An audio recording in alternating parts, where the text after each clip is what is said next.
Let's see, then we do this, and hopefully it's actually sound this time. And so annoying. Let's see, then we do this, and hopefully it's actually sound this time. And it is. Let's see, then we do this, and then we fucking. Oh, what do you call? Mute. Yeah, fucking mute this annoying sound. Don't want to listen to myself. Okay. I mean, it will probably be some Minecraft. In, I don't know how long now this quest will take and how I play this quest will take, like, more time than it should be. And while we do that, the race, want to talk about the McLaren Ferrari dropout, or more or less why McLaren's major Ferrari F1 recruit is gone already. So let's see if they have, hopefully they have some interesting stuff to say. More likely no. But let's see. McLaren's bid to end a wait of more than a decade to fight for F1 titles again was meant to be turbocharged by high-profile signings joining from big rivals over. Fuck. Cost 12 fire or nature spells. Oh my god. So just to oh shit, it's my other count. Okay, so this will maybe go faster. Nature fire. So mage or druid. Let's see. 54 wins, 59 wins. Okay, druid time. For the winter, but one of them has already left. Go back about 12 months and you'll. I mean, isn't that good that the one from Red Bull is at least staying? You'll find the video we did on McLaren's big overhaul that included axing its technical director James Key. In his place came a new structure with 3 technical directors, one of whom would be David Sanchez, joining from Ferrari, where he had most recently been in charge of its F1 car concept. There were other changes too, and even an adjustment of that original overhaul when McLaren got the chance to grab respected engineering boss Rob Marshall from Red Bull. McLaren also recruited extensively in non-leadership positions, adding what the team has repeatedly called more horsepower to its technical ranks. But Sanchez was the first senior recruit and arguably the biggest, which made him a great symbol of McLaren's ambition, its stature, and team principal Andrea Stella's bold new plan to share the technical workload, encourage creativity, and provide good, clear communication. This recruitment drive off track was coming in parallel with a mega charge on it that made McLaren Red Bull's nearest rival at several circuits as 2023 progressed. As the technical depth grew over the winter, including Sanchez. Oh yeah, let's see. Isn't this the one that both they just gone out to say whatever his or the team's ambition was, what ambition of what should be done or something, were clashing, and then because of that he left. And Marshall joining in January of 2024, there was a clear narrative of McLaren being on a great trajectory and ready to unleash its full potential. After just 3 months though, Sanchez is out. One of the key pillars of the original McLaren restructuring from a year ago has gone, having barely had any time to influence things in a positive way. So why has this happened? How does it fit into McLaren changing its technical organisation yet again? And what does it mean for what McLaren is trying to achieve? There was no outward sign that this was coming, which made it a genuine shock to the vast majority of the F1 paddock when McLaren announced a number of organisational updates ahead of the recent Japanese Grand Prix. In that came the news that as part of these changes and following a number of discussions, David Sanchez has left the team. McLaren believes the 3-pronged technical director structure has worked well since it was initiated immediately after Key's exit last spring. Peter Prodromou became technical. So at least now it's 2 minutes and I don't feel like we're close to why the person is already gone. I feel like just Information dump. Director in charge of aerodynamics, Fuck me. Sanchez, a former McLaren employee, would return from Ferrari in January of 2024 to be technical director of car concept and performance. Neil Holdy got promoted to be technical director of engineering and design. But this has been in flux ever since. First, it was obvious that the responsibilities that Sanchez would eventually assume needed to be split between others in the interim. Then Holdy lost out on his new position when McLaren got the unexpected chance to sign Rob Marshall, who, like Sanchez, had to wait to join. Nonetheless, McLaren made good, impressive progress through 2023 with its new way of working. With the And now they are above Mercedes. So it's Red Bull, Ferrari, McLaren, maybe even sometimes Aston Martin, then Mercedes. So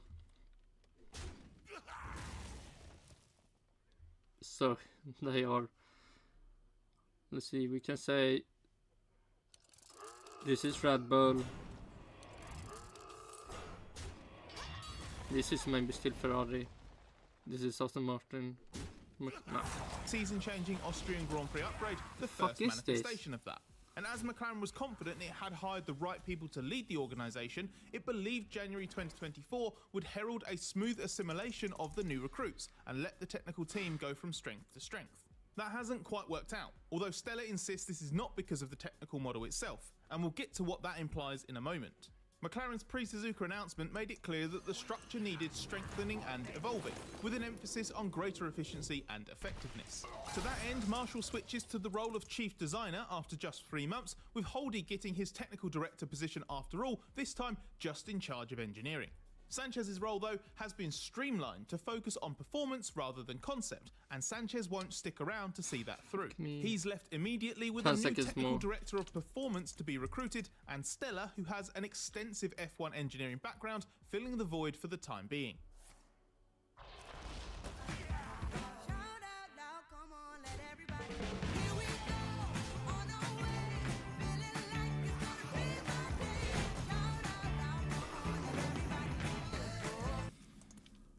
Yeah, the future of Hazard.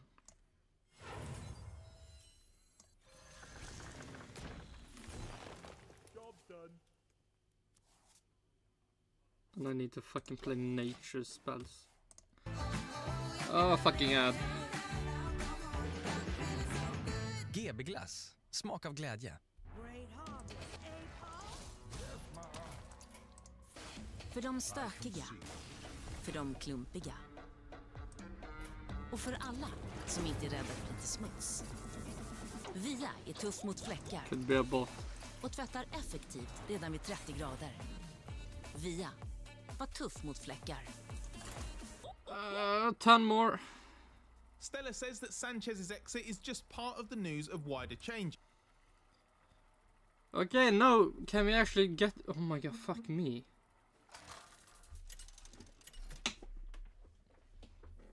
Phone need to be sharp. So the intro was wasted. What happened? Yeah, sure. So can we, let's see if they actually get to something. But as much as we respect Andrea, he doesn't get to decide that. Sanchez is the story, and the rest is just a minor evolution of the existing structure.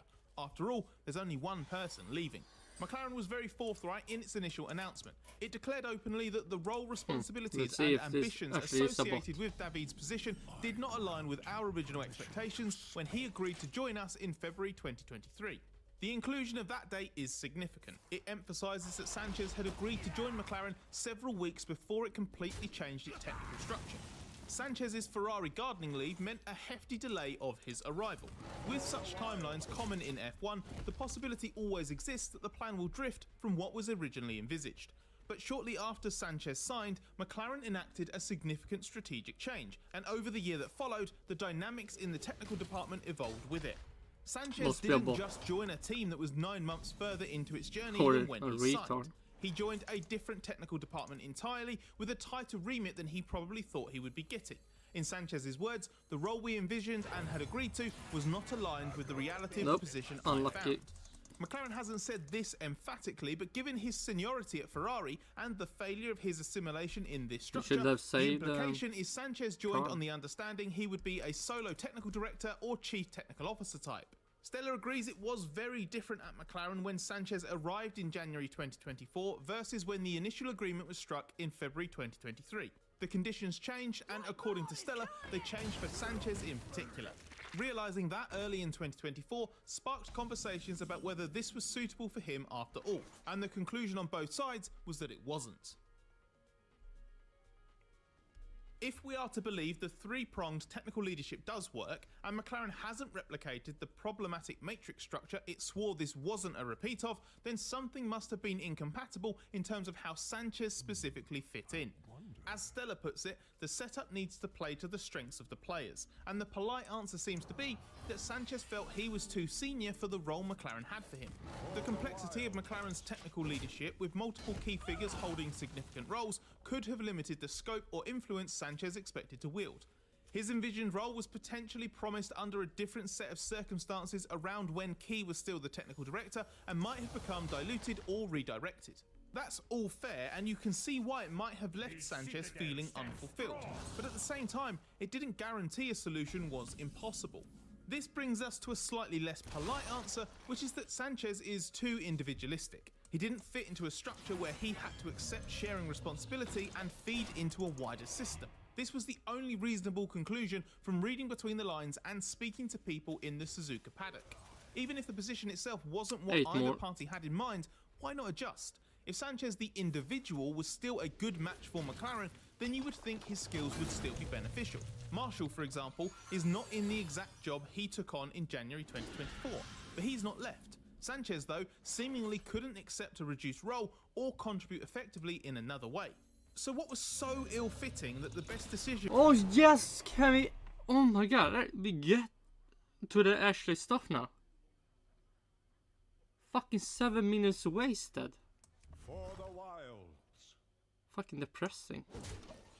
...was to terminate the arrangement after just 3 months. We thought back to a year ago when Ferrari was quite openly admitting it wasn't that fussed that Sanchez was leaving. The summary from various conversations with... Candle much lighter.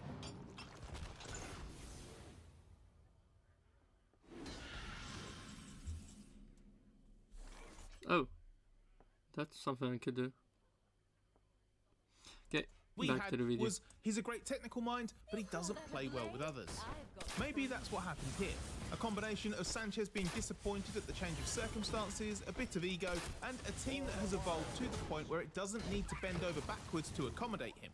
Stella worked with Sanchez briefly at Ferrari and is trying to not throw him under the bus. He's actually gone out of his way to protect how this reflects on Sanchez, who is still held in high regard for his technical abilities. Stella praised him for the impact he did have in a short space of time and hopes Sanchez will be able to leverage the full scale and breadth of his remarkable skill set elsewhere, ideally at a team that's a better fit. A second significant technical organisation change in the last 12 months isn't exactly a great look for McLaren, but it's also not a massive drama. It was a departure from F1 convention to set the team up this way, so it was always likely to need some refinement to get it to work the most efficiently. But Sanchez's exit is a cautionary tale of how, despite the best intentions, not every high-caliber addition to a team will seamlessly integrate, and McLaren's dealt with that reality quite well. In trying to play down how short Sanchez's second stint at the team has been, Stella argued that 3 months is a longer time than you think in F1. He claimed that recruits from the automotive and aeronautical industries reckon F1 moves at a pace 3 or 4 times faster than normal businesses, which led Stella to generously claim that Sanchez's 3 months is more like a year somewhere else. What we do definitely agree with is that 3 months is long enough to decide if things were working, and they weren't. So why delay the inevitable? McLaren could have given Sanchez until the summer, limped along indefinitely, restructured to adjust his position, or just ruthlessly sidelined him so others couldn't gain from what he does have to offer. But for McLaren, it would mean a compromised structure to accommodate someone who isn't contributing properly, who doesn't want to be there, and who risks impacting those around him. This could tangibly impact the 2024 car's development. Yeah, oh shit. So this is what I got out of everything. better to have someone that want to work with you than someone that don't want to work with you. So that's why he left. Wow. Work on 2025 and the crucial early work on the foundation of the massive 2026 car rule changes. And for Sanchez, even waiting a few more months could be the difference between swiftly finding somewhere he can have a bigger impact and ending up in limbo. By the summer, teams will not only have stopped 2024 development, their 2025 cars will be set. Letting Sanchez go now makes good on McLaren's public claims it wishes him well and genuinely believes he can be an effective asset, just not in this team. It's commendable and mature, but primarily pragmatic, which has to be the #1 priority.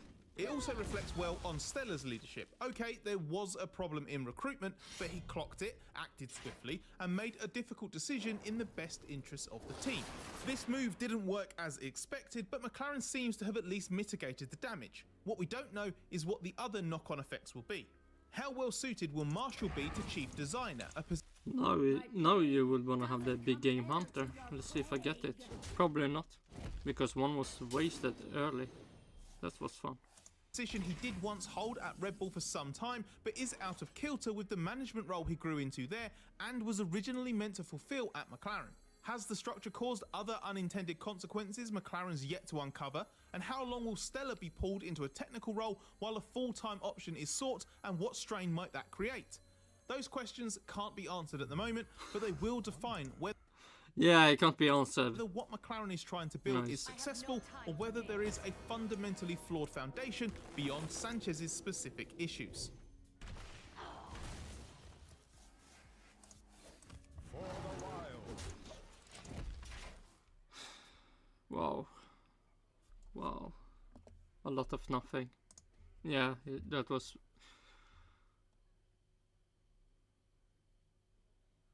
I mean, I can say it's really lucky that I didn't have any sound yesterday. So we can do this again. The F1 2025 schedule.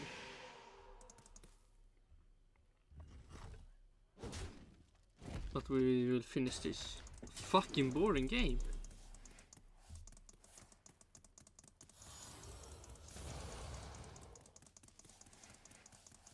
$140 IQ gameplay. Cannot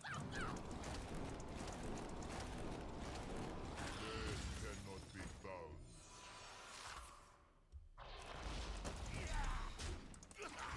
Yeah. At least I got that one. I've got the beast in my sight. This cannot be bound.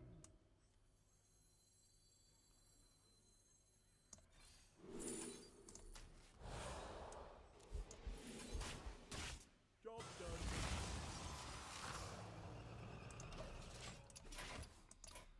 I concede. You serve.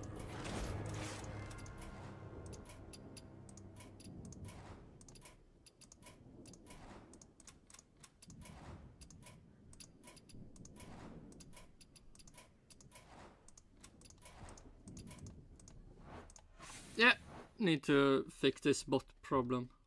Or the retard problem, I don't know. It's the same problem. Why is it so loud? 2024 saw What the is number of Grand happening? Prix increase to 24 with the return of China after a short absence. That added to the debuts of Miami in 2022 and Vegas in 2023. They stayed at 6 sprint races, but the format did change. So what will 2025 bring for us? Well, Some really weird combos.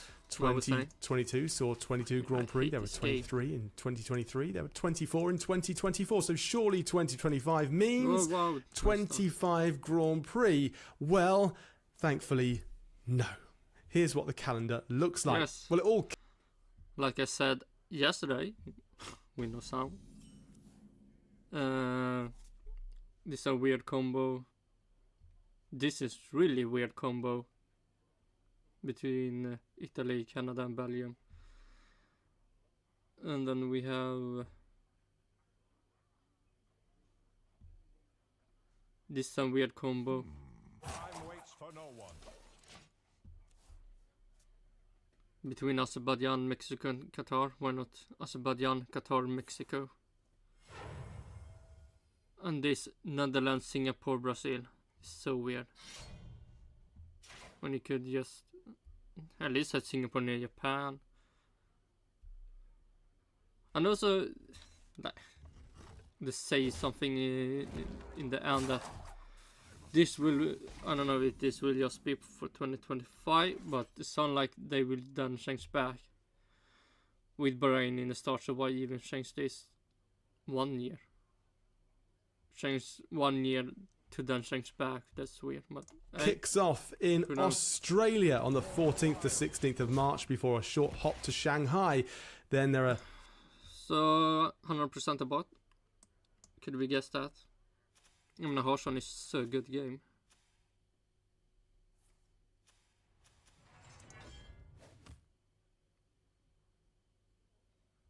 Yeah, it's a bot. 3 back-to-back Japan, Bahrain and Saudi Arabia before against a jumping bot. across the pond, a lot of ponds in fact, to Miami.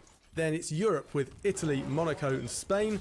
Another jump across the pond to Montreal and Canada before Austria, UK and Belgium, followed by Hungary, the Netherlands, Italy, Azerbaijan and Singapore. Then back to the USA, this time for Austin, before heading down to Mexico and Brazil. Then it's back up to Vegas before heading over to finish the season with Qatar and...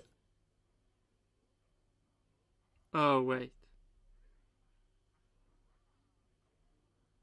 Oh my god. Okay, they...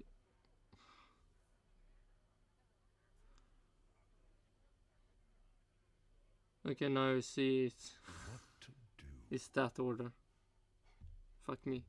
Okay, if it's that order, okay, that makes more Oh, so it's... Okay, we end this fucking stuff. I wonder.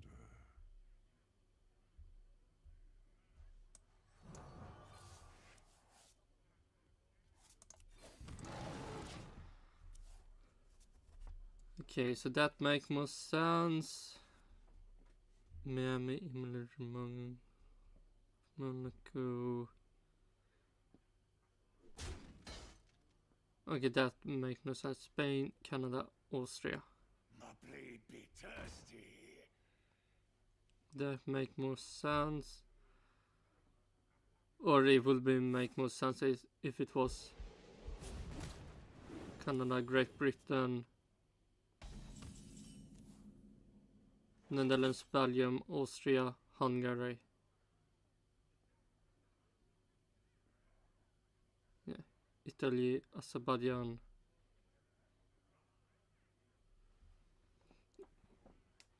Yeah, maybe Singapore. But it will work better with where do we have Qatar? There we have it. Azerbaijan, Qatar. Then we have Singapore, USA, Mexico, Brazil. That's a weird. Go back to USA. What to do?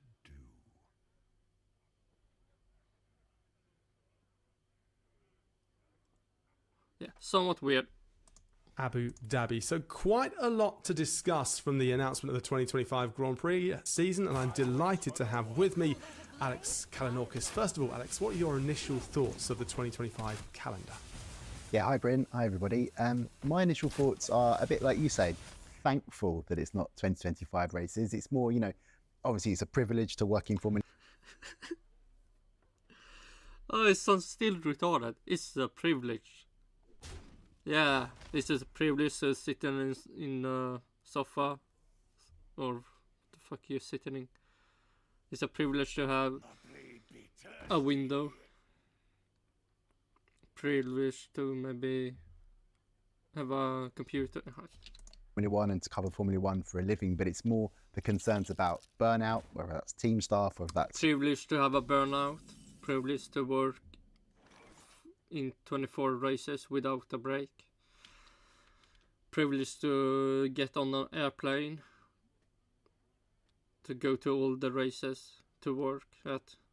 yeah, the biggest privilege you can ever have. You know what anybody does, other than the drivers, and everybody gets to fly around first class and stay in absolute luxury. But there we go. But also at the same time, you know, I think the debate that's been had for a number of years now about the expanding calendar under Liberty Media's ownership, whether that devalues F1 races, I think there's a lot to that.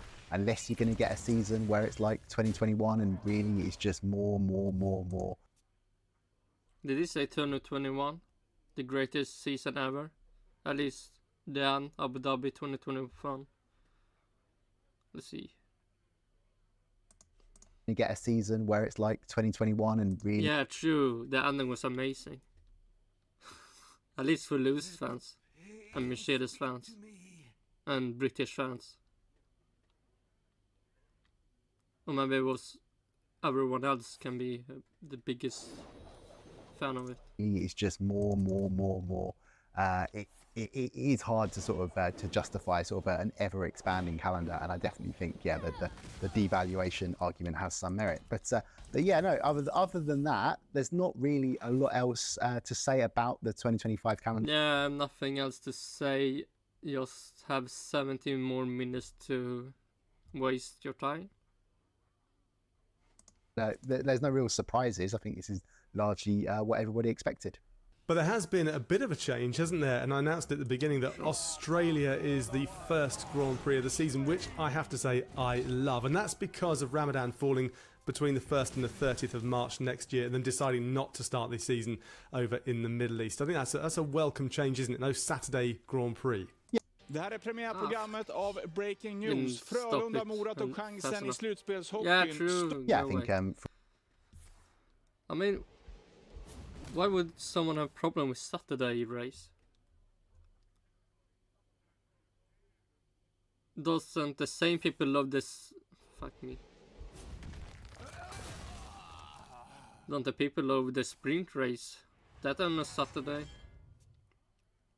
So they should like races on Saturday. For a lot of F1 fans, that'll be really welcome. Australia, obviously, since the Melbourne slot opened up in 1996, being the season opener, a lot of fond memories of that.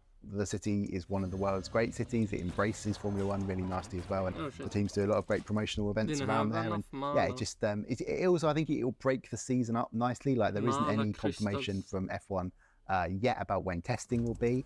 But you suspect it will. Well, I suspect it will remain in Bahrain because that's, you know, it works so well there. You've got Aramco essentially paying for pre-season testing. That's what allows it to be televised and everything like that.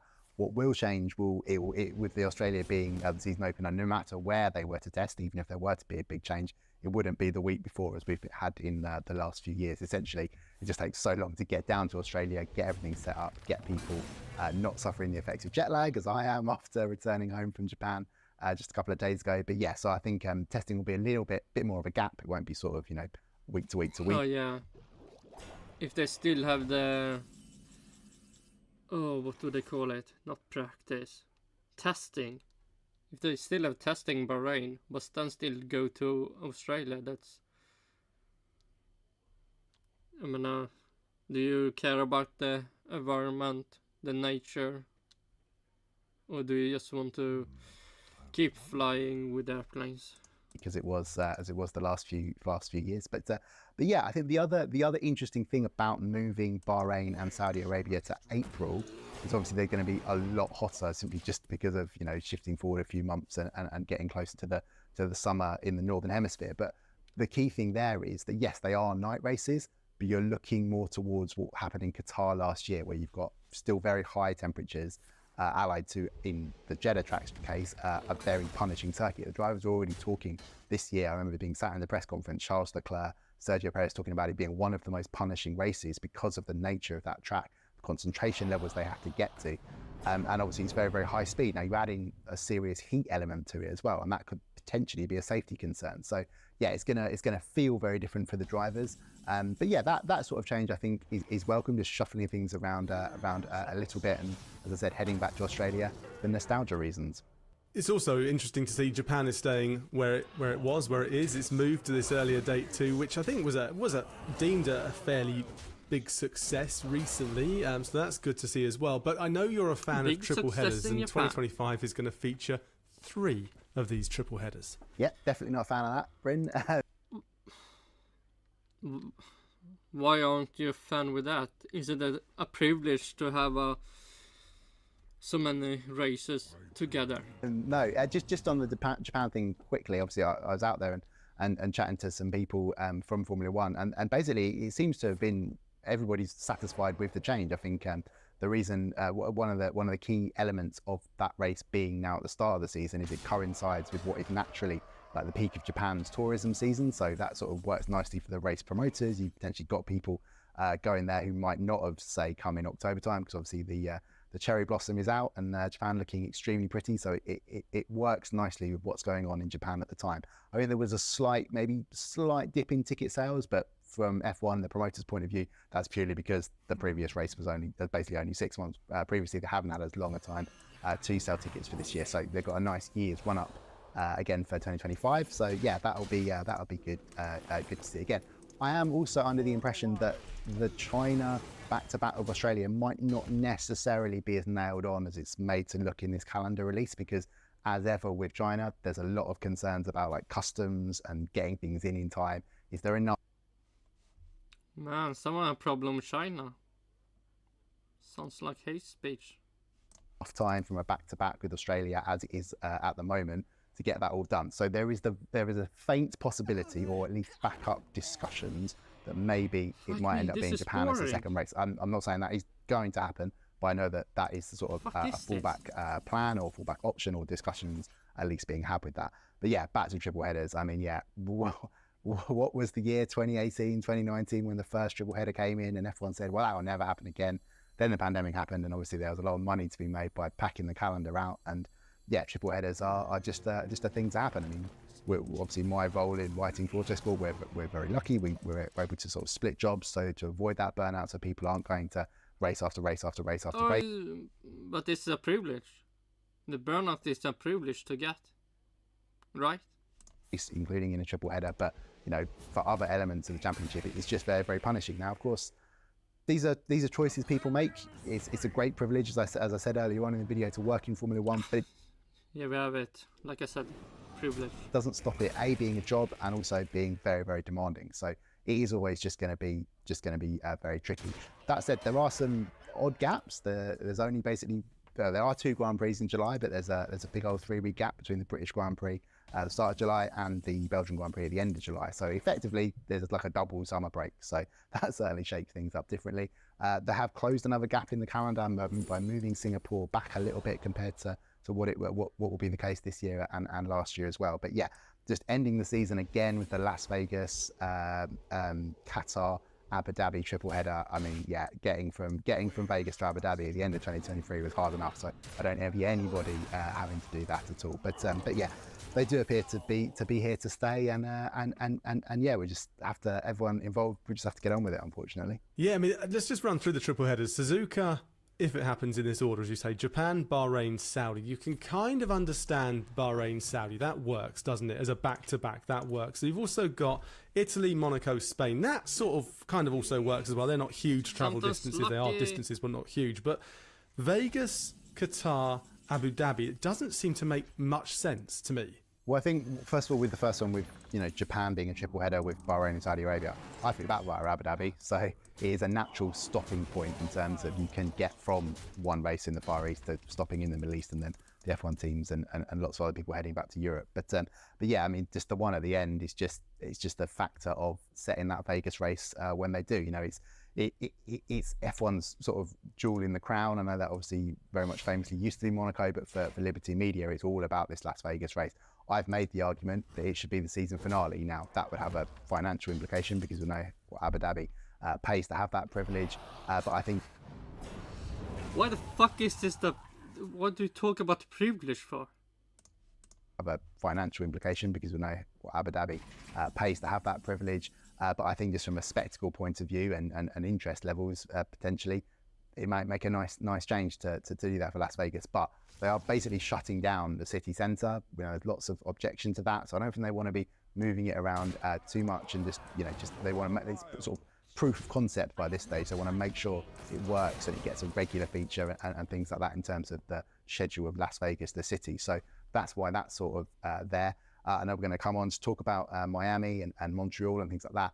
When you've got so many races in one country, you have to space them out naturally. And fortunately, well, from F1's position, fortunately, it offers very, very different things. So Miami and Vegas are essentially the corporate races. The ticket prices are ludicrous.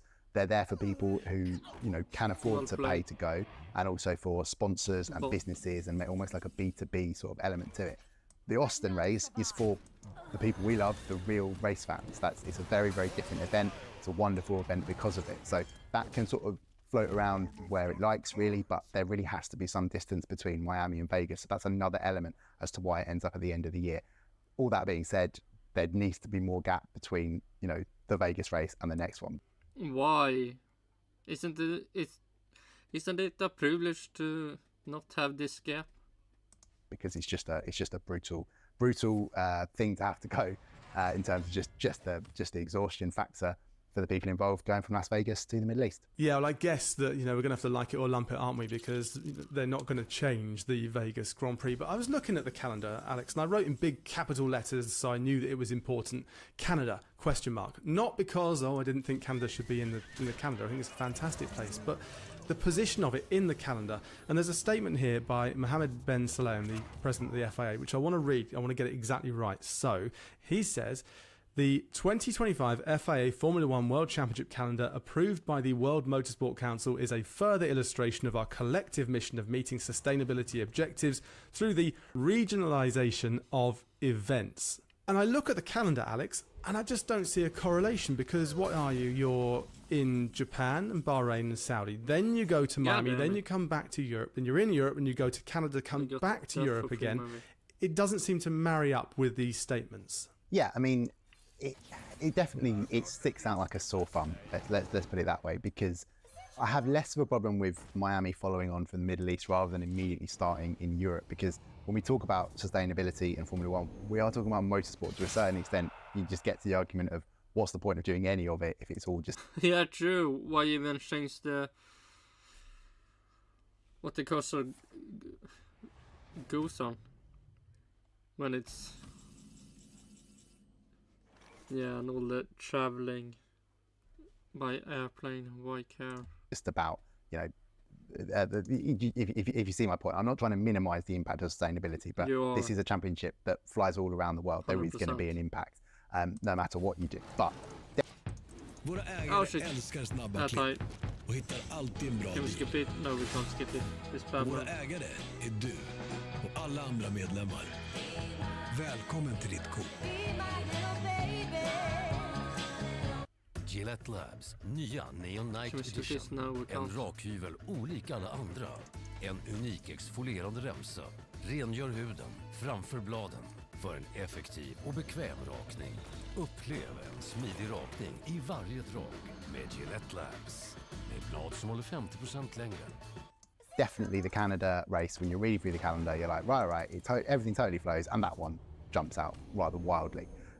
Now, with that, the race's position, the promoter's position is we can't go earlier in the year because a twinning with Miami would make a lot of sense if you're grouping races together. Their position is we can't do that because potentially the weather might have a big impact. How many races already have we seen in the Canadian Grand Prix that have been impacted by severe weather? I was there in 2022. That was impacted by a pretty severe, not the word, typhoon, hurricane sort of element. It wasn't very dramatic, but I can remember all the phones in the media centre pinging off with the alerts of severe weather coming in, rolling in over the St. Lawrence Seaway.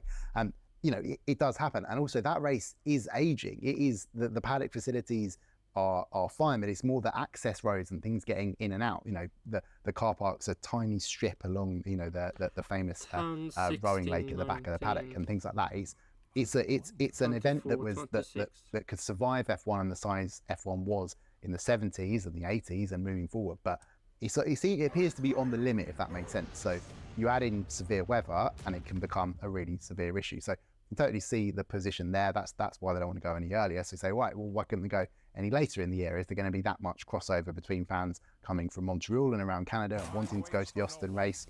Maybe, but potentially not. Now, the reason why the Canadian race doesn't want that to happen is because those facilities get used for other things throughout the year, and also they've got other things going on particularly lots of political elements to it at the same time. So it is a tricky one. It's, you know, whether F1 to make that sustainability point, they might want to think about forcing Montreal to move, making, you know, financial concessions or whatever to make it happen. I don't know. But yeah, at the moment, it just sticks out. It really undermines the sustainability point. As I said, you know, this is motor racing. This is a nomadic championship that flies around the world. So you're always going to have an impact, and that's a... Okay. So shouldn't you try to minimize it then? Very worthy and very important moral debate to be having.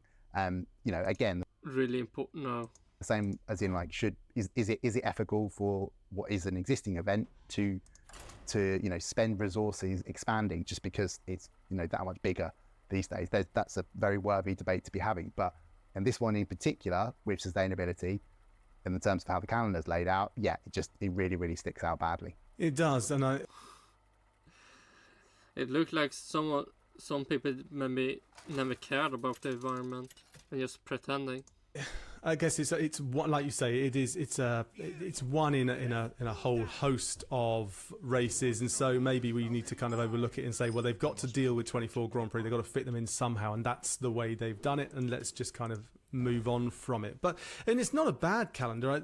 I said at the top that I'm really excited to see it starting back in Australia again, and that is because we say Ramadan falling between the 1st and 30th of March. So it seems that they've also listened that fans weren't hugely happy maybe with...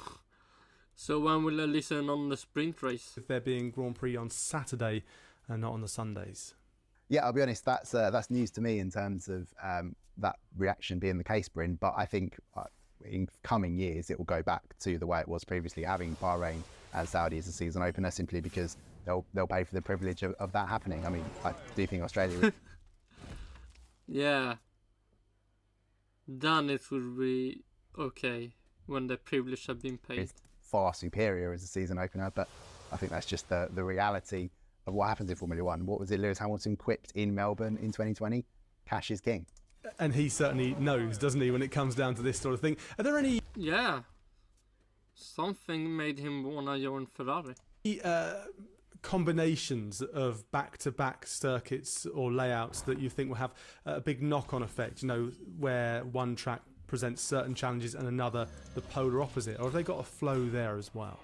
I mean, again, it's sticking with the start of the year, Australia and China. If we were to be running that, you know, the same cars, the same scenario, the same drivers in 2024, well, that's a really strong start for Ferrari, even with what we know about the RB20, right? Wow. Ferrari potentially had the pace to win in Melbourne. We'll never quite know whether that really was the case because of what happened to Max Verstappen and damage to Sergio Perez's car. But the expectation is the cooler temperatures in China, the track layout, the demands of the asphalt on the rubber, front graining, things like that.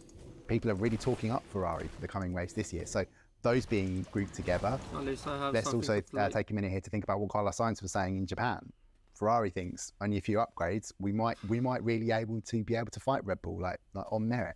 I'm somewhat skeptical of that, having yeah, the Pro Mercedes guy made that jokey point there. I was also very skeptical that Ferrari could do anything this year, and that it would be Mercedes pushing Red Bull as the closest challenger. How wrong that was. So, you know, let's take them as their word. Fair enough. Let's say they do close things up, and there is a legitimate, real close title fight next year. What a great grouping that ends up looking like for Ferrari, going to two races where historically they're very strong in Melbourne and China, where they're predicted this weekend. Yeah. That may well be blown out of the water next weekend in China. But that as a grouping does seem to start Ferrari off very strongly next year. Yeah, and we haven't really looked at sprint races either. I mean, we've got 6 sprint races this season, same as last season, slightly different format as I hinted to at the beginning with the qualifying and the way that's going to work. What's the story, or what's the thinking or the talk about sprint races in 2025? Are they going to delay that decision, or has that been announced as well?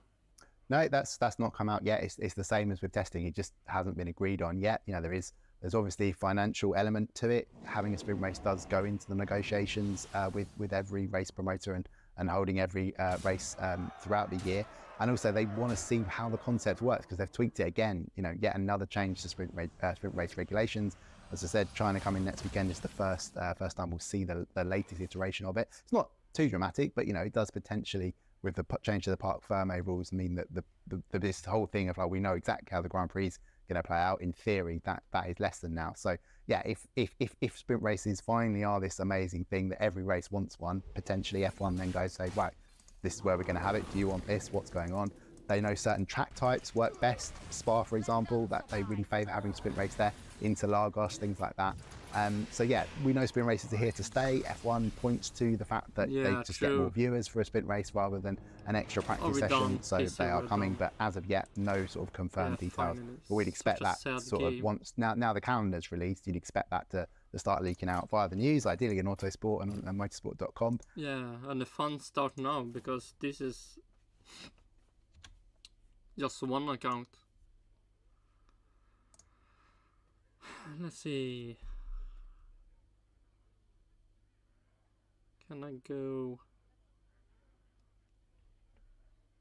Okay, that we do. And then we can go to the next account. Yeah, you can. But yeah, that will be coming, I'm sure. Yeah, I'm sure it will. And of course, we'll bring all that news when it does come out. So final thoughts then on this 2025 calendar. 24 Grand Prix, kicks off on the 14th of March, ends on the 7th of December. It's a long season, isn't it? It is. Yeah, I mean, it's very familiar on that front. At the very least, it's not as finishing as late as in 2021, when obviously, of course, that was all very necessary because of the pandemic. But I do remember, the run up to Christmas and getting everything ready in terms of the season review content we do for Autosport was very busy, very challenging. I think our Abu Dhabi Grand Prix report ended up buried in a magazine where we did the whole top 50 and all the F1 season review stuff. So yeah, glad to be avoiding that. And other than that, yeah, it feels rather familiar, the stretching from the March to December. Yeah, just think of those bargains you can get at the greatest gift shop in the world, somewhere on the Las Vegas Strip, that you can bring home ready for Christmas as well. So it is kind of lined up nicely, so at least you'll get some decent gifts for people for Christmas 2025. Alex, thank you very much indeed, and thank you as well for watching. If you liked what you saw, don't forget to subscribe, hit that notification bell as well, and we'll bring you all the news of this season and next in Formula 1 and beyond. Thanks for watching. Priest, Rogue or Warlock?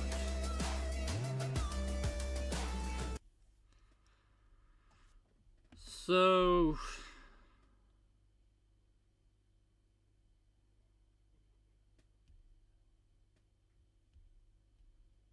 Rogue.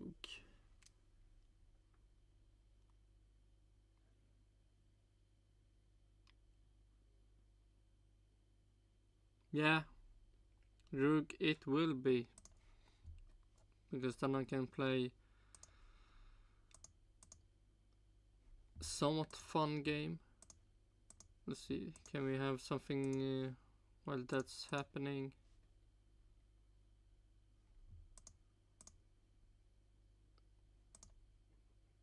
What can we take?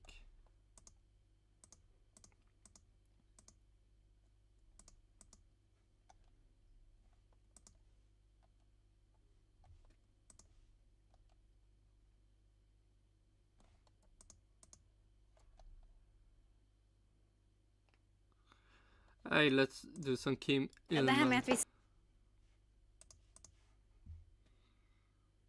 And then we play some Rogue.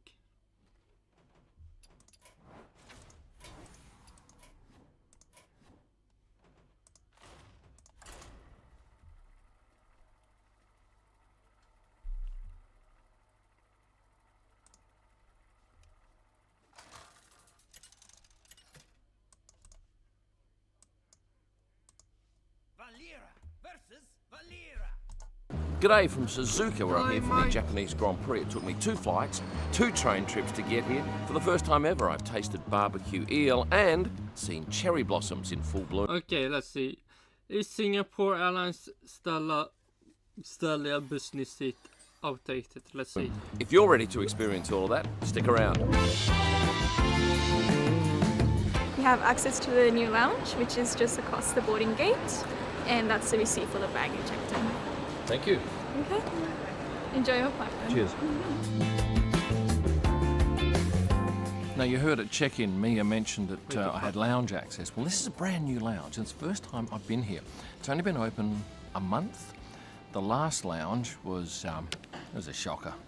Small, uninspiring, terrible food, but they've lifted their game big time here. We now have a much larger area. We have a cold section where you can just grab what you want. There's also a beautiful charcuterie plate over there. There's breads, toasters, a wide range of drinks that you can self-serve. And then there's a bar. And have a look at this range of wines. This is impressive, including some French, well, champagne is French by its name. So I've got a glass of Piper Heidsieck, and I'm not sure that I remember them having champagne on offer in the last lounge, but it's nice and quiet. It's in a completely different spot. It's the other end of the terminal here in Perth, and there is a chef over there who will cook you carrot cake. Now, this is carrot cake, and it's available in sweet or savoury. I went with the savoury. Oh, it's tasty. I don't know what this is. I like it. So other offerings include some fried rice, which is very good, shepherd's pie, also tasty, and some chimichurri chicken, which is cold. That's been out there too long. My pick, the freshly cooked Singapore-style carrot cake. The young girl at the bar is quite switched on after I came back and sat down to start eating, having already had a look at her wine. She came over and said, "Oh, we've got some other cocktails if you want to come and have a look at those." And I thought at that point, it's not very often you get staff who are willing to go that extra mile for their company to promote what's on offer in this lounge, and I think that's a real pat on the back to her and obviously the management here that they allow their staff to effectively go to bat as an ambassador for Singapore Airlines. And the drinks, yeah, they were good. This is an A350 today, and it's just under 5 years of age, tidy looking aircraft. Dinner-wise, they take your order just before they take off, and then they prepare it. Obviously in about an hour into the flight, I imagine we'll be getting served. I've picked the chicken.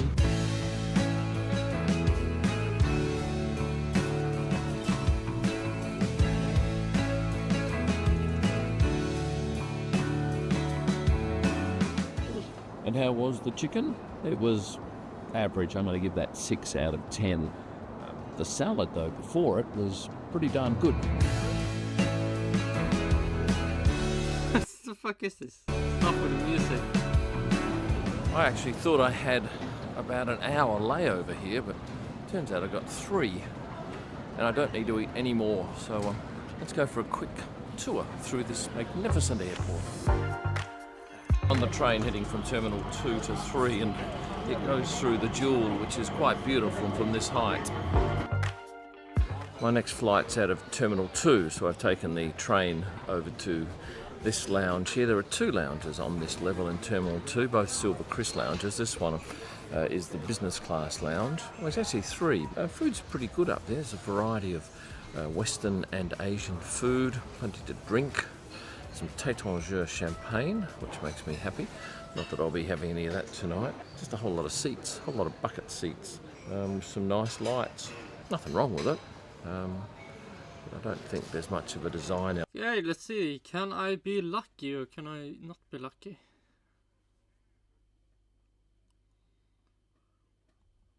We will see. Oh, wait. The fuck? 2 damage? When did they change that?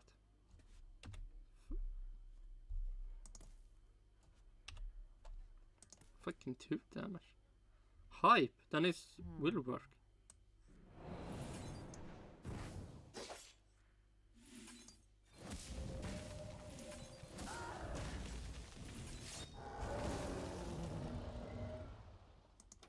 Sometimes lucky. Element to it. I think they could have done more. I spent 2 hours in here. Now it's time to head back down to my flight to Nagoya.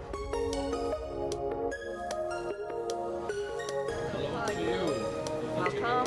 Right, this way, please. Thank you. I'm safely ensconced in my suite, which is 12A on this Boeing 787. Now there is an amenities kit, but you do need to ask for it, and in it are 3 potions, well, some face mist, which is just water, I guess, lip balm, and some moisturiser. All up. I found some stuff on the net here. What is it? A few dollars US? Certainly nothing like Qatar or Emirates offerings. And I'm not sure of how long our journey is. I think it's in the order of 5 hours. So nothing to eat, nothing to drink, straight to sleep. Well, Oh, 4 hours sleep, and we're going to arrive about 15 minutes early into Nagoya. It is cold and it is grey. Now at this point I should say that the staff on board the flights are fantastic. I don't think I can ever say that I've had anything but spectacular service from them. They're smiley, they are warm and immaculately presented. But let's get on to the seat itself. The seat on both of these flights is the Stellia Maybe stop going with American airplanes. Aerospace Symphony seat. It's probably worth between 60 and 100,000 US dollars per suite, and it's only used on regional flights. And while it's okay for daytime flights, I didn't love it for sleeping on. There's no mattress, and that's a bit of a drawback. There is a nice pillow though, and a blanket, which is absolutely fine. Singapore has 5 or 6 different business class cabins, and I rate this towards the middle. The best, without a doubt, is their A380 business class cabin, because the seats are far larger, and because often you're flying on overnight flights, you get far better bedding. But it's unlikely that you'll get the choice between taking, say, a 787 and an A380. Your 787s and your A350s are mainly for short connections to get to Singapore perhaps, and then take your longer flight to New York or London, or long-haul flights. So in summary, Singapore Airlines is one of the world's great airlines. I just don't love that seat, and if you get the chance to take the A380 in business... Okay, so you don't like it. You will be supremely delighted, I'm sure. I've never flown into Nagoya before. It's the closest city to Suzuka with an international airport. Normally I come in through Osaka or Narita.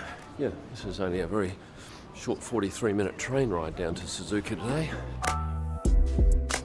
The slowest part of that was waiting for the luggage, probably about 16 minutes, and then it was a couple of questions at customs and let straight through. Well, it was just a short walk from the International Arrivals Hall up a ramp to what is the train station here. Now I'm going to grab myself a train into the centre of Nagoya. But first, a quick snack from the Family Mart. 2 of the tastiest sandwiches you'll find. Men nu, vad jobbar du med?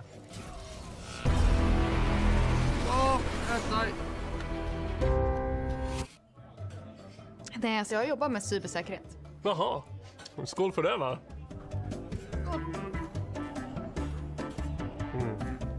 Sjukt generös Chablis.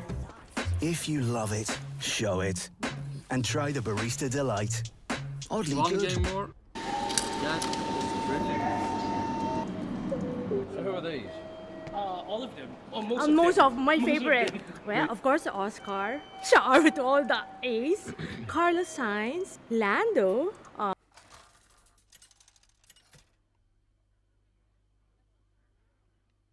And the fuck is that? Watch your back. Alex with his horsey pet, and of course Supermax and Yuki. Oh, it's all inside illustration boards, and we got meter-long tarps. I found someone I know. I don't think you know him. He could be a stalker. What's he doing over there? And I'm in the heart of Nagoya here near the train station, and there is an Alpha Tauri car situated here from, I don't know what. Really? Couldn't you say at least Toro Rosso? Fuck you. Year that one is, but yeah, you got this young fella here. Oh my. Yeah. Quite popular in this country. This bloke here is quite popular in my country. And the great Nico Hulkenberg from Germany. And Kevin Magnussen. And as you can see at the top of all these posters, we have cherry blossoms, because this is the cherry blossom time of year, and it wasn't. Yeah. And I still don't have any cherry blossom in Minecraft. That's sad. In September when we were here last. Well, I've been told that this region is quite well known for an eel dish called hitsumabushi, and we've come up here to the 2nd or 3rd floor of this particular building, and there's lots and lots of restaurants here, and the moment we walked around the corner we found this one over here, which my son tells me is hitsumabushi. What the fuck is that? We've ordered just the smallest serve you can have, and actually cook it here and over hot coals. It was 20 US for a serving with 4 pieces. This is eel don, and it is barbecued eel with rice. First taste. It's got a nice sauce on it by the look of it. It's fantastic. I don't believe It's you. gorgeous. No, stop lying.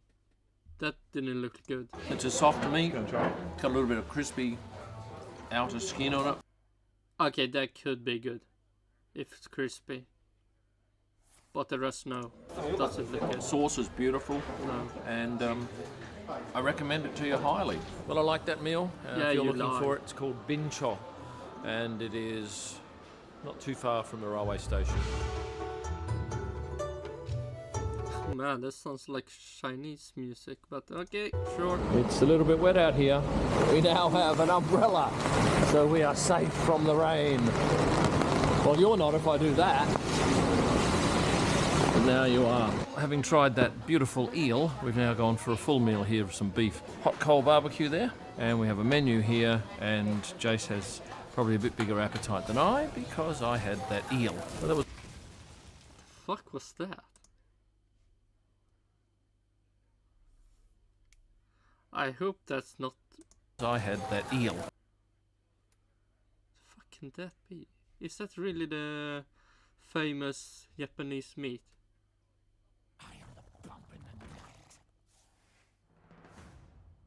Man, it's so weird to see. I mean, I believe this is that you make your food yourself. But man, I was hoping for like a cake or something. Well, that was a good lunch at Nagoya West. It wasn't a great lunch. It certainly wasn't anywhere near as good as that one we had in Osaka last year in a hotel basement that we were staying in. But can't complain. Just, I thought, a bit overpriced. 7.1 out of 10. Well, I've heard so much about cherry blossoms, but I've never been here at the right time. But today, this is the right time, albeit it's lousy grey skies. It'd be a lot nicer if it was blue skies, but this is very, very impressive. It's such a shame that we only have a few hours today to come and see what is quite magnificent. But better than not seeing it all, I guess. I'm a pretty ordinary tourist, but I've got to say, this is very impressive with the cherry blossoms here. You've got a castle that's 400... Oh shit. Is that really a castle? 192 years old. And a whopping great moat down here, which would have represented some sort of challenge for anyone trying to get in. Yeah, but is it really a castle? In the castle definition. Also, really depressing that you go around here when it's raining and wet. When you can do it when it's sunny. We are now 2 minutes away from our train leaving, and there's a great deal of pressure to make this train. This lady's been very, very helpful, and we're very grateful for her help. Well, we're on the final train journey to our destination, which is Shiroko, one of the stations, and not too far from Suzuka, and very close to where we're staying, in the Media Hotel. At the moment, we're going over a river, as is evidenced by the water out there. This is the deluxe car, and I think it cost us about $16 US for a trip. This is also a funny thing. The reason why this come up, Blizzard doesn't like when I add Ferrans. Because they're so fucking sad losers.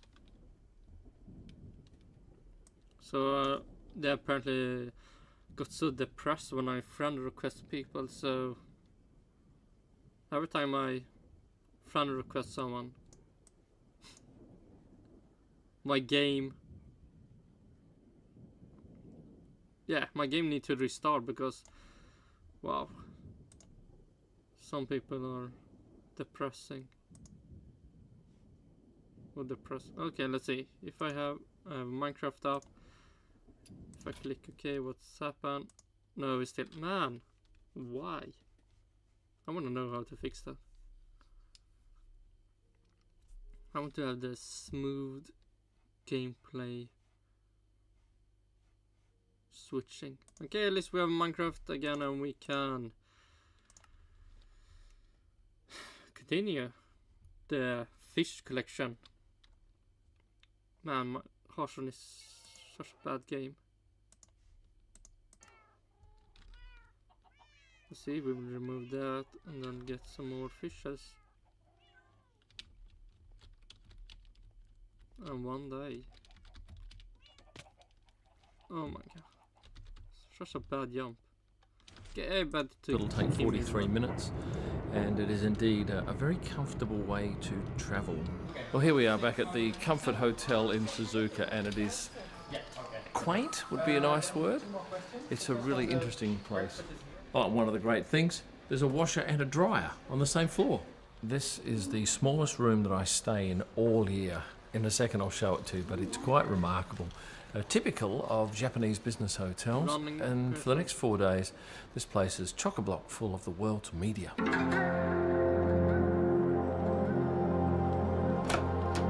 Let's head in. Is that the smallest you have been in? I mean, that's really big. To this drop-in bathroom. So many Japanese hotels have these, I guess they're just pre-constructed bizzos. Oh my god, you should try out I don't know what it's called, if it's a hotel or something, but when your room is just a bed. Get some shampoo, conditioner and body wash down here. I've got the standard Japanese toilet with the water feature. And a bath, which, yeah, I could squeeze in. Have never tried such a toilet. And I don't know if that's good or bad. So I have no opinion about it. This is the shower. And we have an old style shower curtain. Every room at this hotel is the same size, as far as I can make out. They're all 15 square meters. I do get a little fridge here. There's an alarm clock just there. And these are my room lights. There's a quirky telephone, but given my Japanese is very poor and the guys downstairs don't speak much English, you're better off going down and using Google Translate. And thankfully, the window behind me opens, so at least I get a bit of fresh air in here. Air conditioning, though, works fantastically. So where exactly are we, I hear you cry? Well, we're probably 400 metres from Shiroko Station. That's where the media bus leaves for the track each day and drops us back each night. So convenience-wise, it is fantastic. Well, this is the queue of people waiting to get on the buses to go out to the track. What the fuck? I feel like this title should really change. I mean, the title is Singapore Airlines Style of Business Seat outdated? And I feel like the whole clip is just him doing stuff in Japan. Today, this is at Shiroko Station. The weirdest clickbait ever. Journey's about, I don't know, 4, 5, 6 kilometres, I think. Going to the track, 15 minutes. Coming home in traffic could be anything up to an hour. But these people are in for a big day. Well, that's the end of this video. If you've enjoyed it, please smash that like button and check that you are subscribed. So many of you think you're subscribed, and when you check, you're not. And for a whole lot of extra content, head here and have a look. Thanks for watching. And stay passionate. And the trolleys are free, if I can get it apart. They are free if you steal them.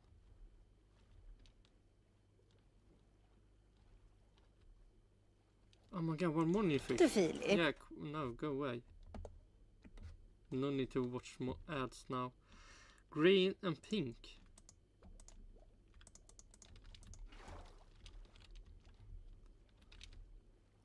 Betty and Suntrick. Let's see, do Kym Illman, oh fuck me, have anything more to watch?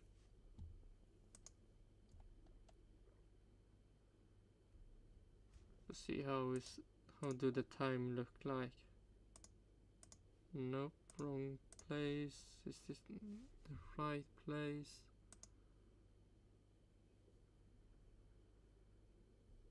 Let's see. Yeah, one more clip and then we can end it. And we can do the driver's salary. Lewis Hamilton should have a bigger salary now. When he's now in Ferrari.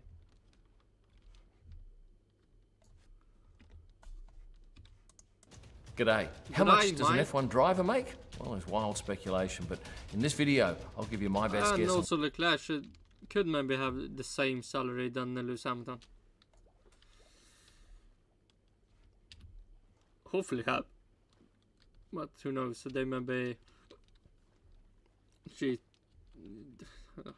out, or what to say. They maybe saved maybe $1 on Leclerc. What I think the 20 drivers are earning in season 2024. A number of these drivers are some of the highest paid sports people in the world. They risk their lives every week, they're incredibly skilled. I mean, today I wouldn't directly say that, not risking life. If we're talking about the old days, then I would say yes. I mean, if you're on a stat that say, oh, just one died this year, then it's already too many. Now, I mean, the last time was 2014. And it was also before Halo's, the Halo ring. And then after in Formula 1, then in Formula 2 is maybe another problem. All of them have spent a heck of a long time getting to where they are today. Let's start off with the number one, Max Verstappen, reportedly on 55 million euros a year. Now, is there a list where you can go and find the exact figures? No. Why? Well, teams aren't required to report on what drivers make. And certainly if you asked a driver what their salary was, or a team principal what they were paying their drivers, they wouldn't tell you. But by asking around in the paddock and speaking to others in the know, you normally get a pretty good picture, because another team principal will gladly speculate on what a driver for another team is making. Next up, Lewis Hamilton at 40 million euros, Charles Leclerc at 30 million, Lando Norris. Oh my god, 10 million cheaper. That can be a good contract Leclerc made. Or wait, is this for maybe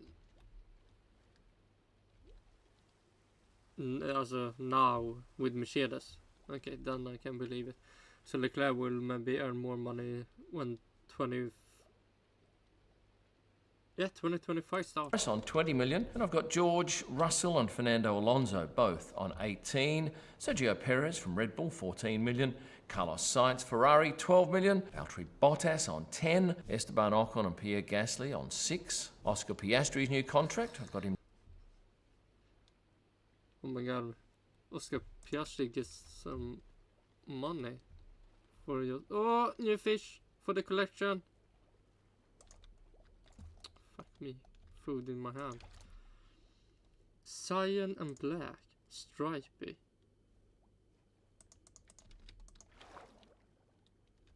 Stripy, so stripy is the one with the stripes, no way. That I can... Fuck me.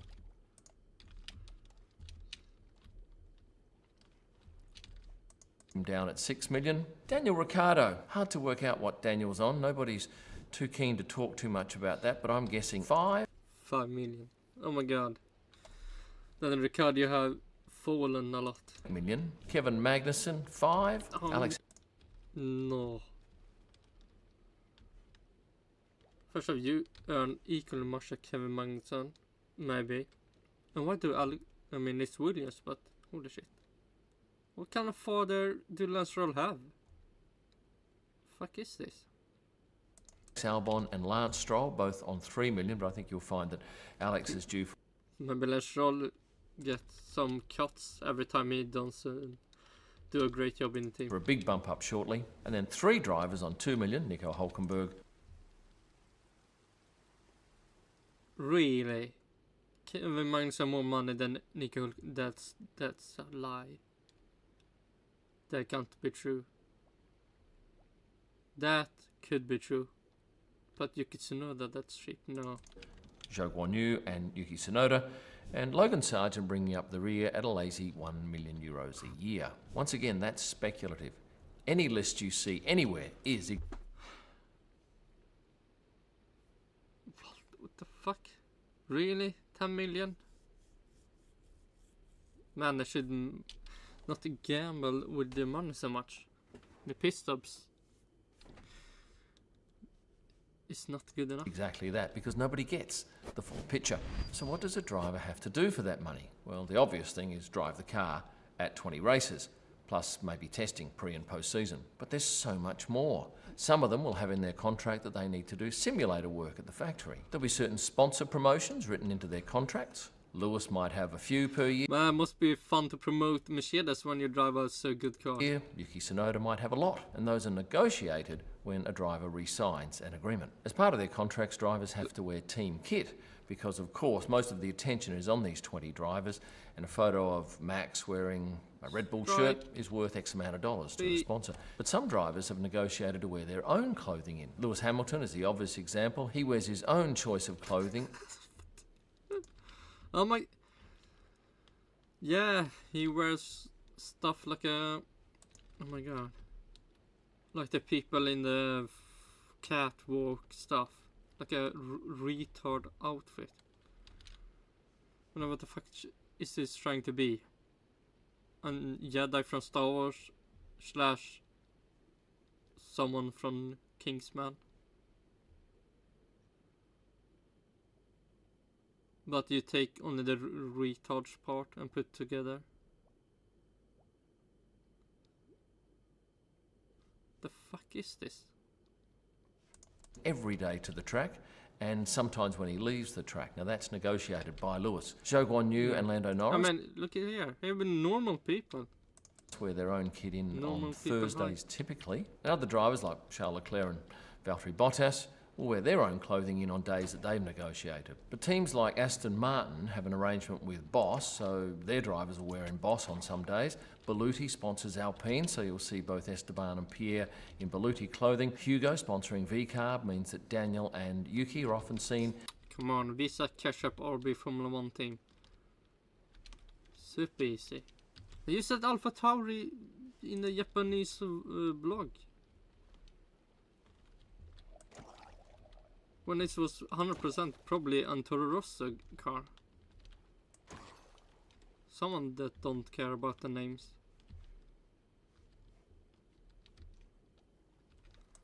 In that kit, and Palm Angels sponsors Haas, which means we see Nico and Kevin dressed in their kit. Yeah, and what of those clothes. outfits of Lewis? Well, I figure he's being paid to wear most of them. And what might Lewis... Paid? I think he paid people to wear these bad clothes. Earn for wearing one of those outfits? Well, there wouldn't be too many people that know, by the way, but I'd take a punt being a... Not really. The fuck is this? Marketing man, and I don't know, 5,000 to 15,000 euros might be a fair range. And of course he may... Hey, this is actually normal. A little more normal than what he usually... Okay, maybe not the shoes, but... Get to keep that outfit. Everyone isn't perfect. That. And when you look at what Lewis does, he is a tremendous influencer. He could... And also, fuck me, this looks like a... Oh my god, can I find that? GTA 5... Oh my god, security outfit. Oh my god, fucking hype. The good old days. GTA 5... Oh, when did that come out? Let's see. Oh my god, no search on this. GTA 5... Heist? Can that be? The heist update. Oh my god, when did that came out? And my spelling is fucking retarded. Heist. DLC? Come on, give me some information. The fuck is this?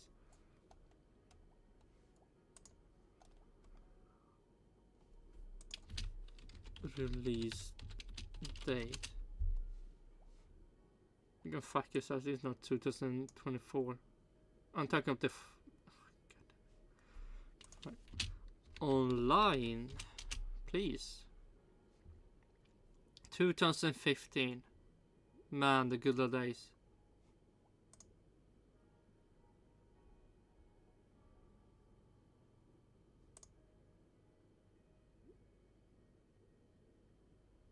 Okay, now we... But no. Can't be the highest. Wait. Get online. Security. Outfit. Security outfit. Okay. Oh no, they fucking...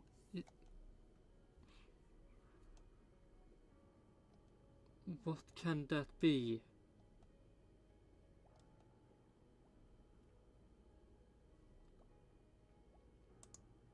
Oh, fuck me. I saw it. Go away.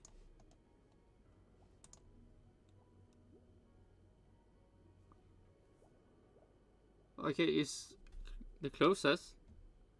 Let's see. Do I have... That's right. Yes. So this one. The bodyguard. Okay, fucking see you, bodyguard. Yeah, see you. Oh my god, what kind of... Oh my god, the good old days. Fashion Friday.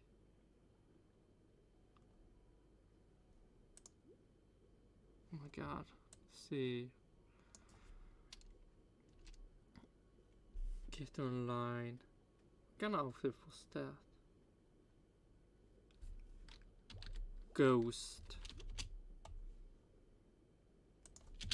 Not the ghost outfit.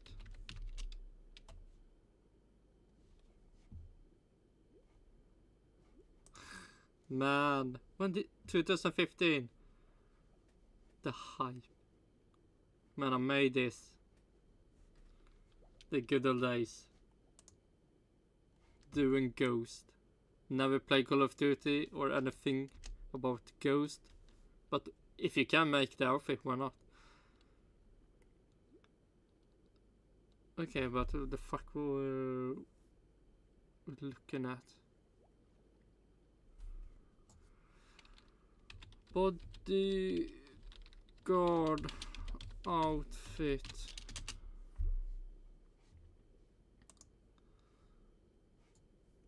Okay, see bodyguard outfit.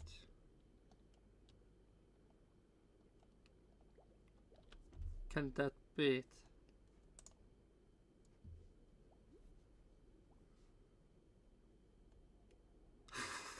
Yeah, oh my god, that's, you can say it's 100% true. Lewis Hamilton wear clothes like someone in GTA 5.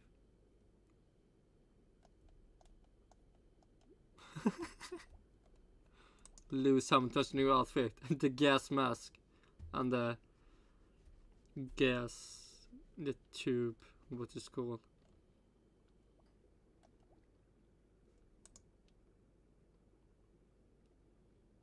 Oh my god. Pro Z Army. I mean, look at this. This is Lewis Hamilton wearing his clothes. Sell a lot of this outfit or this outfit or this outfit, particularly if the person looking at that picture can find out where to buy it. On the subject of clothing, let's go to Daniel and Land. Oh shit. Minecraft is still on. They both have their own merchandise. Yeah, and would they be setting that up, getting it made, selling it themselves? I'm guessing no. What typically would happen in this instance is Daniel and Lando would have input on the design, certainly, but they'd have a design team, probably from a clothing manufacturer, who would produce the items, with Lando and Daniel's role being to wear it, promote it, talk it up. Somebody else would be selling it and they'd be getting a clip on every single piece that they sell. Certainly drivers don't want to be having lots of staff in different areas that they can't, I guess, keep a very close eye on. They're better off taking a small clip on the way through, doing it in volume and knowing that there's no risk for them. And then there are drivers that have their own personal sponsors, and typically a manager will field inquiries from businesses like, say, Hawker's Sunglasses that sponsor Pierre Gasly. Joe's management team would have spoken to Dior and Lulu. And one time you could really see how Leclerc desperately tried to put everything on before the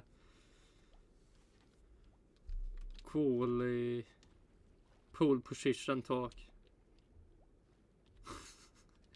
So the interview had to wait some time before you can talk to Lemon, because he has private sponsorships with them. Sergio Perez is sponsored by Telcel.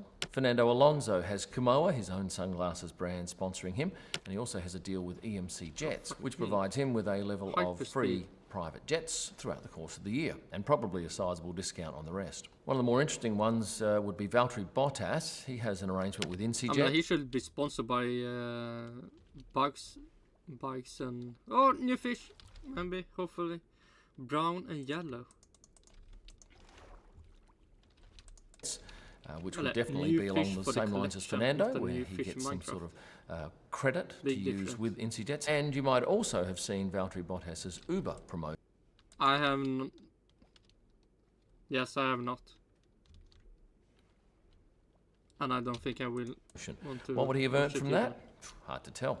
I'm guessing 20,000 to 100,000 euros might be a fair range. Just depends on what length of time and how much work he had to do, but certainly I think Uber would be very happy thus far with the results. Other avenues of revenue for drivers would be private appearances, and a good example might be up in corporate suites at a track where a driver will come up for 10 minutes and be interviewed by someone. And what would they earn from that? Anywhere from 5 to 30,000 euros might be a fair range. Obviously, the lower you are on the totem pole, the lower the fee you can command. But it's something that's quick and easy, and all they have to do is talk about their lives, and after all, they are experts on that. What about deals with TV networks? Yes, I was aware of a deal with Ziggo Sports that Max Verstappen had, and he was paid X amount of dollars per year, or euros, to front up and give Ziggo Sports either a first interview or more information than perhaps he would offer to other media. And I used to sponsor Shane Warne here in Australia with my company, and Shane would always say, for his sponsors, he would always leave the best stories for them. And that was always very valuable. So he'd roll up to media conferences and he'd talk, but when he went and did a private function, he'd wheel out some of those inside stories for those people that were actually paying him. Continuing on with... Oh my God, long time ago. Other avenues of revenue, there might be wine deals. Daniel Ricciardo's case in point. Valtteri Bottas has an arrangement for gin and also wine. Signing sessions, you might be aware of my collaborations that I do with drivers. That's not uncommon, and certainly drivers would sign a lot of stuff for the team and get no money for it. So to do a collaboration with, say, me or any other business that provides that sort of product is good value for them. It's guaranteed money and takes them very little time. What about selling their shoes, helmets, race suits? Yes, that goes on from time to time. I'd love to get my hands on a race suit for sale. I think I've got a market now big enough that I'd find someone that would want one of those, and maybe this year that will happen. That's a rough idea of where drivers get their money from, but what is the outgoings for a typical driver? Because that's often what we see, the headline figure, $55 million. But the driver doesn't get to keep all of that. For a start, he's going to lose probably 15 to 20% of that to a manager. So in Max's position, Raymond Vermeulen and his company might be taking 8 to 11 million euros a year. And for that money, that management company will be all over their driver. They will be accompanying him to every race. They'll be fielding inquiries, looking for deals, making sure that the driver is happy, and sometimes interacting with the team to make sure that their driver is being well represented. And does a driver only have one manager? Yellow, brown, no, a couple of them have more than one. If you take Daniel Ricciardo, he's got CAA, Creative Artists Agency, that does the bigger stuff.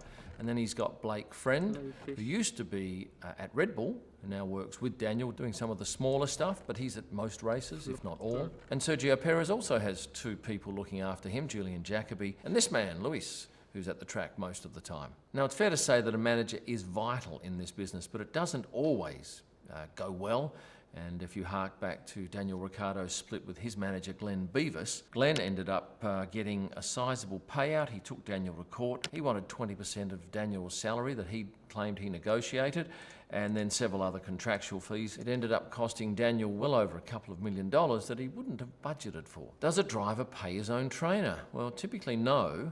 The teams pay for the trainers, but what that does mean is that trainer is then answerable to the team, not the driver. In the past, drivers have paid their trainers direct so that they get that 100% loyalty. And what might that cost them? I'm guessing a couple of €100,000 a year, plus travel expenses. Tax, do they pay much tax? Well, I did a video about Monaco recently, and a couple of you said no, they would have to pay some tax in their home countries. But certainly living in Monaco saves them some money. That's why they do it, apart from the weather and the nice proximity to the rest of the world being there. You might look at those figures and I just realized that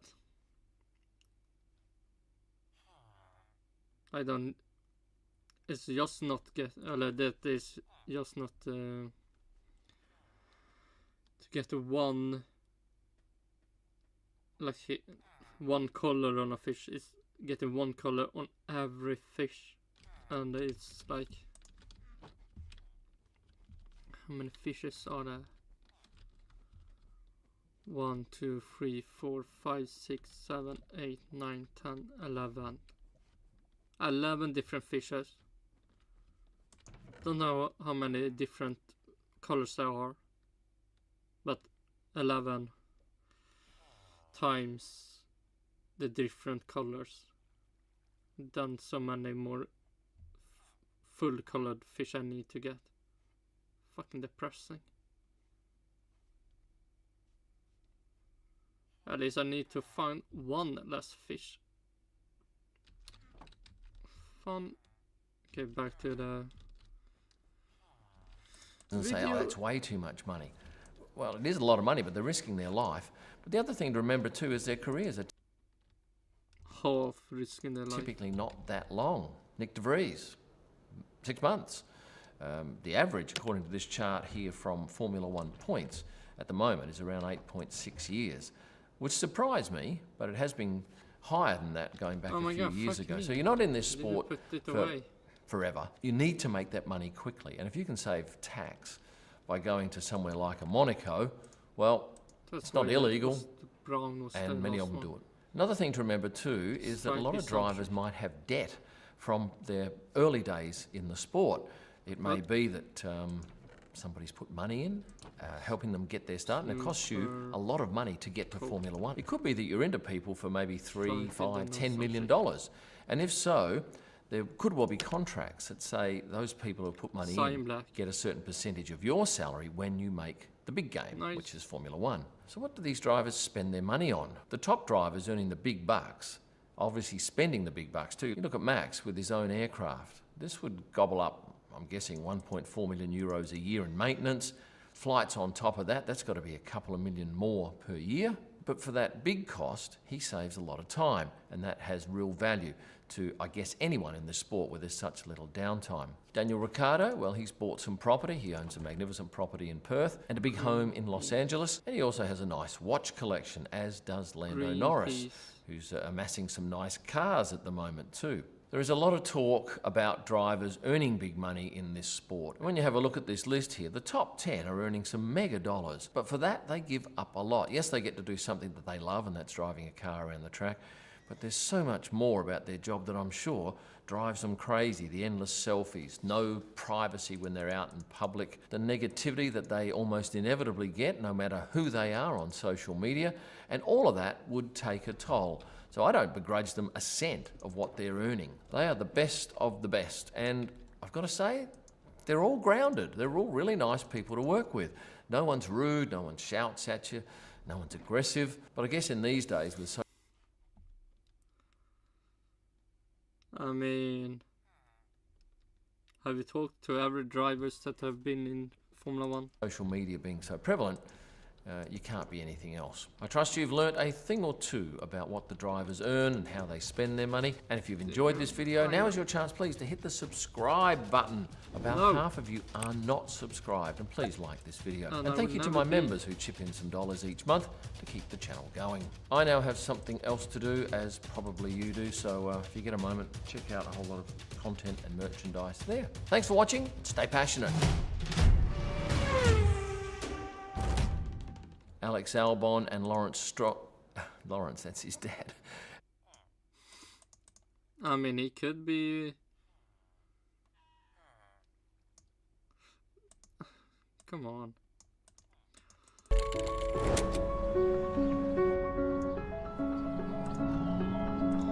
10 more Bli den som hittar det avgörande beviset. Sök polisutbildningen. How about no? Okay, that's...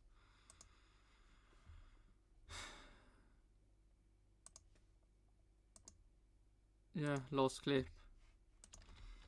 So, this is tomorrow. The new week start with a Formula 1 weekend. Or you can say Formula 1 week. Okay, let's see. Can I get to the right place now? Where are we? Melons and pumpkins. This will go to the villager polar bear area. And here we'll have actually the... What's that not called? Let's see where... And we can start placing down one of the cool fishes. And you will be with one of the cool.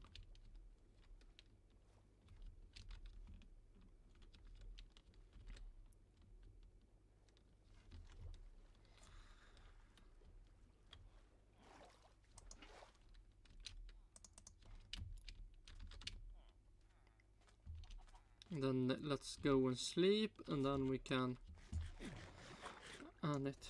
But yeah, China will I go to? First time I will see the race in China.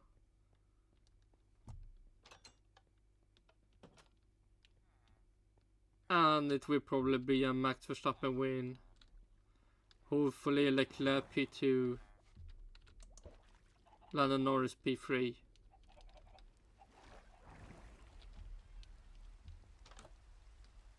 But it will probably be maybe Max P1, Leclerc P2 / Perez maybe P2.